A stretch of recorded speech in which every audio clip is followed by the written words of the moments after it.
জিহাদি কাফেলা টিভি। আসসালামু আলাইকুম ওয়া রাহমাতুল্লাহি ওয়া বারাকাতুহু। সুপ্রিয় দর্শক শ্রোতা, আমাদের এক মন্ত্রী, উনি হচ্ছেন স্বরাষ্ট্রমন্ত্রী, কিন্তু উনি বক্তব্য রাখছেন শিক্ষামন্ত্রীর। উনি মনে হয় সব মন্ত্রী একাই দায়িত্ব পালন করছেন। আমাদের সেই ভারত থেকে ট্রেনিং প্রাপ্ত ভারতের রয়্যাল এজেন্ট, সেই শিলং সালাউদ্দিন সাহেব, উনি বলেছেন দেশের সবার উচ্চ শিক্ষার প্রয়োজন নেই, মাস্টার্স পাস করার প্রয়োজন নেই। মাস্টার্স পাস করবে তারা যারা গবেষণা করে, যারা ওই শিক্ষকতা করবে। তার মানে হচ্ছে উচ্চশিক্ষা অর্জন করবে এমপি মন্ত্রীর ছেলেরা। আর বিশেষ তার এই বক্তব্যের সবচেয়ে বড় তাৎপর্য হচ্ছে, এই দেশে তার ছাত্র দলের লোকেরা তারা ভার্সিটিগুলোতে ভালো কিছু করতে পারছে না, সেখানে ঢুকছে না।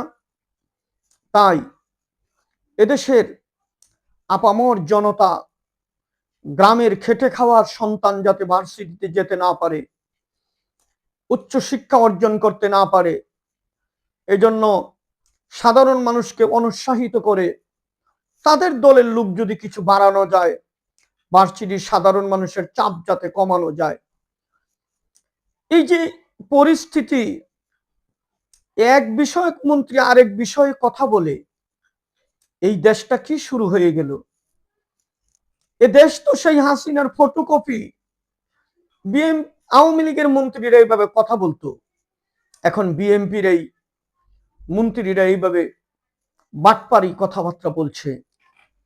যার যে দায়িত্ব সেটা না বলে আমাদের দেশে এই যে ঈদ গেল, আপনারা দেখেন এই ঈদে প্রতি বছর সব সরকারের সময়ই কম বেশি ঈদ ভোগান্তি হয়, বেশি ভাড়া আদায় করা হয়।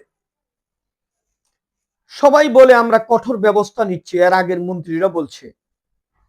কিন্তু আমাদের দেশের এই বছরে এই জুলাই ঘটনার পরে, 24শে জুলাইয়ের পরে যে সরকার আসলো, আমাদের নির্বাচিত সরকার, নির্বাচিত সরকারের মন্ত্রী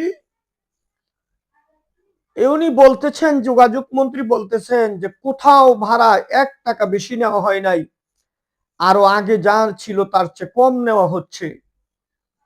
এই কথা ওনাকে কে বলতে বলল?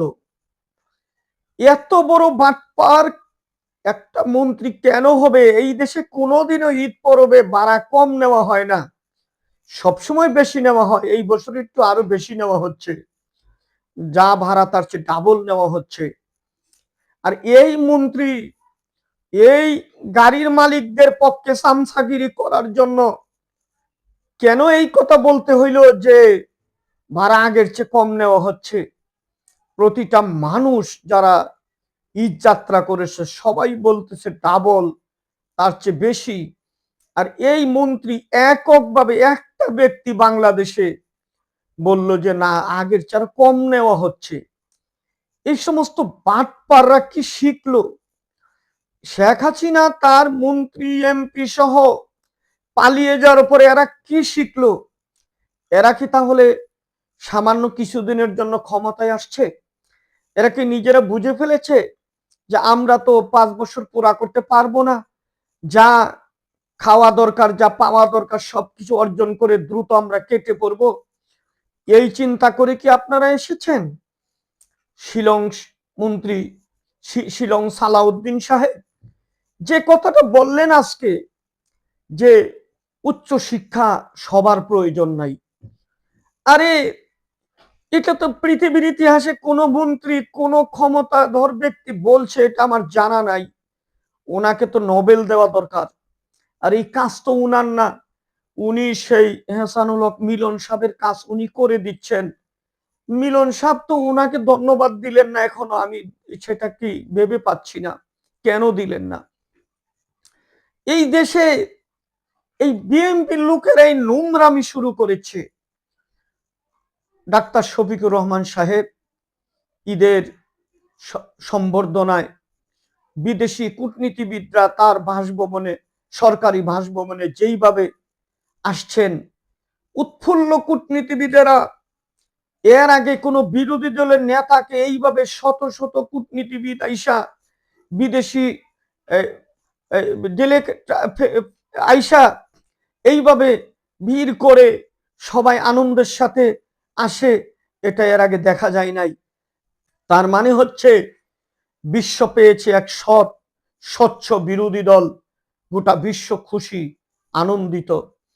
এখানে একজন লোক, তাকে দেখে চেয়ার থেকে উঠতে চাচ্ছে, সে পিছ দিয়ে একটু ধরে বলছে যে ভাই বসেন বসেন, একটু পিছ সাইডে একটু জড়িয়ে ধরে বলছে বসেন।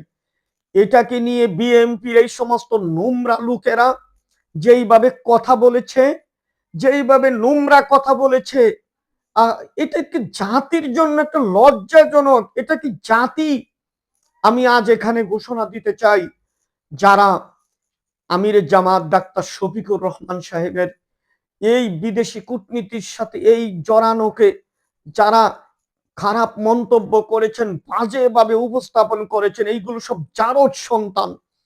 এইগুলো এগুলো মানুষ না, মানুষ নামের কলঙ্ক। এগুলো জারজ সন্তান। তা না হলে এইভাবে একটা সম্মানী লোককে নিয়ে এইভাবে বাজে কথা বলা, বাজে ইঙ্গিত দেওয়া, এই জাতি, বাঙালি জাতিকে অপমানিত করেছে। বিদেশিরা হাসছে, ধিক্কার দিচ্ছে। কোন পশু জীব জানোয়ার এই দেশে বাস করে? তারা একটা মানুষকে, একটা সম্মানী লোককে, একটা ঘটনাকে এইভাবে বাজে উপস্থাপন করতে পারে? এটা অত্যন্ত লজ্জাজনক। এদের জানাজার নামাজ পড়া জায়েজ না। এগুলো এগুলো মানব জাতির জন্য, কি মানবতার জন্য এগুলো মানুষ একটু, এটা একটা কলঙ্ক। এই দেশটাকে বাঁচাতে হবে ভাই, এই দেশটাকে বাঁচান। এই সমস্ত চাটরো, লুটেরাস, এই সমস্ত বাটপারদের হাত থেকে দেশকে বাঁচাতে হবে। আজ কি হচ্ছে দেশে? আজকে এই খাল খননের নামে এই দেশে মারামারি হচ্ছে, একটা মাকে এক জায়গায় মেরে ফেলেছে, নিজেরা এইভাবে কোন্দল করে মানুষ ধ্বংস হয়ে যাচ্ছে। এগুলো কি শুরু করেছেন আপনারা? এগুলো বন্ধ করুন। তারেক রহমান সাহেব, আপনি মাঝে মধ্যে ভালো কথা বলেন, কিন্তু ভালো দল তো আপনার না। দলের আশেপাশে আপনার যারা চামচা আছে, এগুলো তো ভালো না, এগুলো তো বাটপার। এগুলো আপনাকে একবার ডুবিয়েছিল, আরেকবার ডুবানোর ব্যবস্থা করছে। আপনি সাবধান হন, দেশবাসী সাবধান হন। আর সুযোগ দেওয়া যাবে না। এই দেশটাকে বারবার হায়নার হাতে, বারবার চাটুকার বাটপারদের হাতে তুলে দেওয়া, এটা আমাদের জন্য অত্যন্ত দুঃখজনক। সবাই ভালো থাকুন, দেশের জন্য আপনারা কাজ করুন। এদেশে এই দেশটাকে এই বাংলাদেশ জামাত ইসলামীর মতো একটা বিরোধী দল পেয়েছে, এটাই এই দেশের জন্য আপাতত শুকরিয়া আল্লাহর কাছে। আল্লাহ আগামী বাংলাদেশ যাতে সবাই মিলে মিশে এ দেশটাকে যাতে গড়তে পারে, সেই তৌফিক আল্লাহ দান করুন। আসসালামু আলাইকুম ওয়া রাহমাতুল্লাহি ওয়া বারাকাতুহু।